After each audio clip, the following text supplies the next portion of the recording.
আসসালামু আলাইকুম, J sports এ স্বাগতম। 10 জুন বাংলাদেশ সিঙ্গাপুরের ম্যাচ দিয়ে অভিষেক হতে যাচ্ছে কানাডিয়ান ফুটবলার শামিত সোমের। এর আগে 25 মার্চ 2025 সালে আরেক প্রবাসী ফুটবলার হামজার চৌধুরীর অভিষেক হয় ভারতের মাটিতে স্বপ্নের মতো, যার অন্তর্ভুক্তিতে বাংলাদেশ ইন্ডিয়ার মাটিতে ইন্ডির কাছ থেকে ছিনিয়ে নেয় 1 পয়েন্ট। তারই ধারাবাহিকতায় 10 জুন বাংলাদেশের মাটিতে বাংলাদেশ ন্যাশনাল স্টেডিয়ামে হবে বাংলাদেশ সিঙ্গাপুরের ম্যাচ, যে ম্যাচে শামিত সোমের অভিষেক হবে বলে আশা করা হচ্ছে। হ্যাঁ, ঠিকই শুনেছেন, শামিত সোম আসছেন। চলুন এখন জেনে নেওয়া যাক তার সর্বশেষ অবস্থা। কানাডা প্রবাসী ফুটবলার শামিত সোম বাংলাদেশ জাতীয় ফুটবল দলে খেলার জন্য প্রয়োজনীয় সব আনুষ্ঠানিকতা সম্পন্ন করেছেন।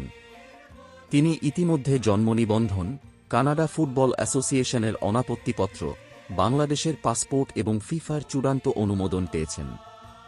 ফলে আগামী 10 জুন ঢাকায় এশিয়ান কাপ বাছাই পর্বে সিঙ্গাপুরের বিপক্ষে ম্যাচে তার অভিষেকের সম্ভাবনা জোরালো হয়েছে।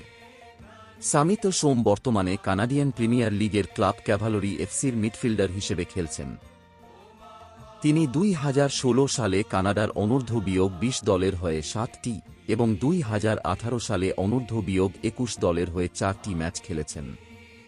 2020 সালে কানাডার জাতীয় দলের হয়ে 2টি প্রীতি ম্যাচে অংশ নিয়েছেন।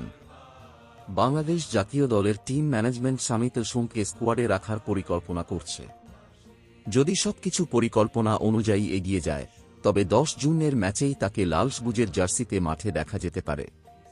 এই নতুন অধ্যায়ের সূচনায় ভক্তদের উদ্দেশ্যে এক ভিডিও বার্তায় শামিত বলেন, আন্তর্জাতিক ফুটবলে বাংলাদেশের প্রতিনিধিত্ব করার সুযোগ পেয়ে আমি খুবই রোমাঞ্চিত। আপনাদের সবার সহযোগিতার জন্য অসংখ্য ধন্যবাদ। শামিত সোমের এই পদক্ষেপ বাংলাদেশের ফুটবলে নতুন সম্ভাবনার দ্বার খুলে দিয়েছে। তার অভিষেকের মাধ্যমে জাতীয় দলের মিডফিল্ড আরও শক্তিশালী হবে বলে আশা করা যায়। আর সে আশায় বুক বেঁধে তাকিয়ে থাকবে বাংলাদেশ সিঙ্গাপুর ম্যাচের দিকে। উল্লাস হবে, আনন্দ হবে, আর হবে বাংলাদেশ ফুটবলের উন্নতি শামিত হামজাদের হাত ধরে। এতক্ষণ ধৈর্য ধরে ভিডিওটি দেখার জন্য ধন্যবাদ।